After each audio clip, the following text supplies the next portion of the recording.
সাগরে তরঙ্গ পরে অথয় ধীর পক্ষীঠু নিরীহ যিয়ে নদীরু গভীর।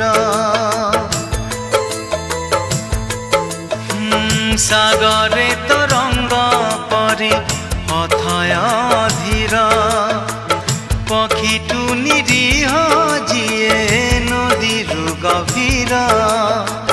সে দুই আখি